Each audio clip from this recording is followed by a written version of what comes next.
और रायपुर से खबर, जहां कांग्रेस अधिवेशन का आज आखिरी दिन है और दोपहर 2 बजे महाअधिवेशन का समापन होगा। आपको बता दें कि कांग्रेस के राष्ट्रीय अध्यक्ष मल्लिकार्जुन खड़गे समापन भाषण देंगे और वहीं सीएम भूपेश बघेल ने सभी को धन्यवाद दिया है।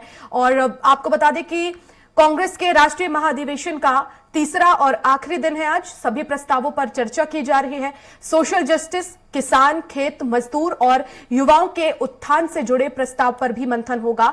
वहीं चर्चा के बाद राहुल गांधी अधिवेशन को संबोधित भी करेंगे और संबोधन के बाद शाम 4 बजे के करीब जोरा में आम सभा भी की जाएगी। तो वहीं कांग्रेस के राष्ट्रीय अध्यक्ष मल्लिकार्जुन खड़गे भी सभा को संबोधित करेंगे और वहीं राष्ट्रगान के बाद अधिवेशन का समापन होगा।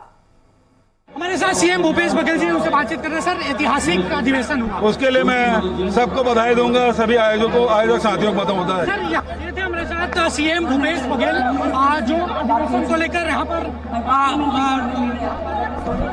थे और जिस तरीके से यहाँ पर सीएम भूपेश बघेल हमारे यहाँ पर आए हुए थे और उन्होंने बातचीत की। Cameraman Ganesh Prasad, Hemant Sharma, Swaraj express Raipur. और आज कांग्रेस के 85वें महाधिवेशन का तीसरा और आखिरी दिन है। छत्तीसगढ़ की राजधानी रायपुर में हाथ से हाथ जोड़ो थीम के साथ कांग्रेस का महाधिवेशन चल रहा है।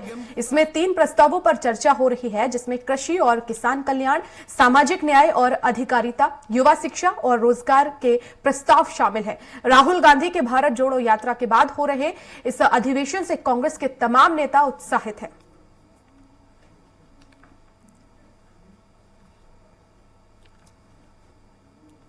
छत्तीसगढ़ की राजधानी रायपुर में चल रहे कांग्रेस के राष्ट्रीय महाधिवेशन का आज तीसरा और अंतिम दिन है। आज देख रहे हैं आप, राष्ट्रीय महाधिवेशन शुरू हो चुका है और मंच पर तमाम बड़े नेता, राष्ट्रीय अध्यक्ष मल्लिकार्जुन खड़गे, पूर्व अध्यक्ष सोनिया गांधी, सीएम भूपेश बघेल सहित तमाम जो नेता है, केंद्रीय नेतृत्व है कांग्रेस संगठन के, वे मंच पर मौजूद है।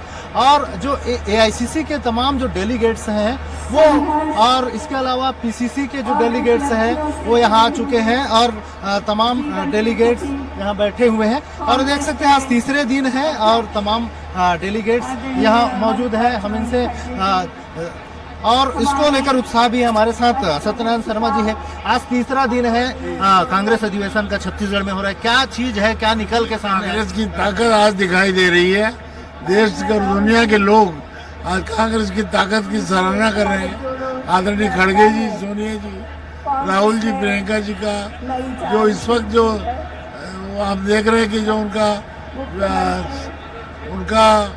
वो हो रहा है वो सबके सामने आया है और हमारी पार्टी जमकर आगे आने वाले समय में ताकत के साथ उभरेगी। खासकर जो भारत जोड़ो यात्रा शुरू किए थे राहुल जी ने,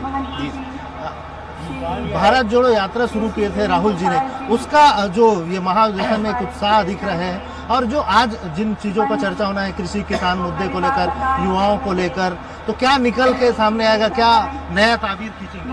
देखिए, कांग्रेस का कोई विकल्प नहीं है और राहुल गांधी जी ने जो यात्रा की है ये ऐतिहासिक यात्रा है, अविस्मरणीय यात्रा है। ये हिंदुस्तान के पन्नों में लिखा गई है कि आज तक किसी भी नेता ने ऐसे लगभग 4000 किलोमीटर की यात्रा की होगी। उन्होंने लोगों को करीब से देखा है। जिस तरीके से पंडित जवाहरलाल नेहरू ने देश के विकास की आधारशिला रखी, कृषि, उद्योग, सामाजिक समरसता, उसी को मजबूती देने का काम ये महाअधिवेशन में होगा और राहुल गांधी के नेतृत्व में हम लोग करेंगे। और हमारे साथ पूर्व मंत्री अमितेश शुक्ला जी भी है। जिस तरह से आज अधिवेशन चल रहा है, खास करके सामाजिक न्याय की बात करें, युवा रोजगार देने को लेकर मंथन होगा, किस तरह से एक प्रस्ताव आएंगे? देखिए, ऐसा है कि राहुल जी ने जो यात्रा करी है कन्याकुमारी से कश्मीर तक, उसके कारण युवाओं में बहुत जोश और उत्साह है और उनने समझा इस बात को कि कुछ भाजपा के लोग देश को तोड़ने का प्रयास कर रहे हैं और राहुल जी जोड़ने का प्रयास कर रहे हैं। इसके कारण क्या है, युवा में बहुत जोश फिर से आ गया है। जो जैसे कि दांडी मार्च हुआ था महात्मा गांधी का और उन्हें नमक तोड़ो आंदोलन करा था, उससे पूरा कांग्रेस का जो स्वतंत्रता का जो लड़ाई थी उसमें एक नया जोश भरा था, वैसे ही इस यात्रा से राहुल जी के पूरा जोश पूरे कांग्रेस में भर गया। राहुल जी की यात्रा से निश्चित तौर पर कांग्रेस में जोर भरा है। हमारे साथ अलका लांबा जी है। ये जो अधिवेशन है छत्तीसगढ़ में, आज आखिरी दिन है पड़ाव का, क्या चीजें निकल के आएंगे, क्या आने वाले भविष्य के लिए क्या तय होंगी? देखिए, चीजें, मुद्दे, एजेंडा जो भी है वो निकल कर आ गया है। कल हम लोगों ने सारा दिन चर्चा की, लोकतंत्र है ना, चर्चा हो रही है। हर कार्यकर्ता छोटे से बड़ा आज मंच पे बैठे हमारे वरिष्ठ नेताओं के सामने अपनी बात को रख रहा है। मुद्दे देश को एक रखने का है, मुद्दा संविधान को, लोकतंत्र को जिंदा रखने का है, मुद्दा देश के किसान, बेरोजगार नौजवान और महंगाई की मार पे महिलाओं की बात हो रही है। सरहदों की चिंता की जा रही है यहाँ पर। तो ये वो 137 साल पुरानी पार्टी है जिसमें लोकतंत्र है, जिसमें चर्चा होती है। और हो गई चर्चा कि 50% जो स्थान है वो 50 साल से कम उम्र की महिलाओं और पुरुषों को हमारे हर संगठन में मिलने वाला है। ये अपन माने कि छत्तीसगढ़ की जो अधिवेशन है आने वाले समय में 2024 के जो लिए कांग्रेस के लिए मार्ग प्रशस्त करने वाला है। 2024 से पहले 2023 में लगभग 9 राज्यों के चुनाव हो रहे हैं। जहां आप खड़े हैं, छत्तीसगढ़ में कांग्रेस की पूर्ण बहुमत की कामयाब सरकार भूपेश बघेल जी के नेतृत्व में 4 साल पूरे किए और 5वें साल में है। यहाँ के मॉडल पे हम हिमाचल जीत कर आ रहे हैं। राजस्थान में हमारी सरकार मात्र 500 रुपए में गैस का सिलेंडर दे रही है, अशोक गहलोत सरकार। इतनी महंगाई में जहाँ 1500-1200 का सिलेंडर है, तो ऐसे में कांग्रेस हमारी लगातार, हिमाचल के बाद त्रिपुरा में भाजपा की हार सुनिश्चित है। 16 तारीख को वोट हो गया है, फरवरी को। अगले महीने ही आप देखेंगे दक्षिण भारत के कर्नाटका में भाजपा की डबल इंजन की सरकार भ्रष्टाचार के मुद्दे पर औंधे मुंह आकर गिरेगी। भाजपा की उल्टी गिनती और लोगों के अच्छे दिन सही मायनों में अब आएंगे।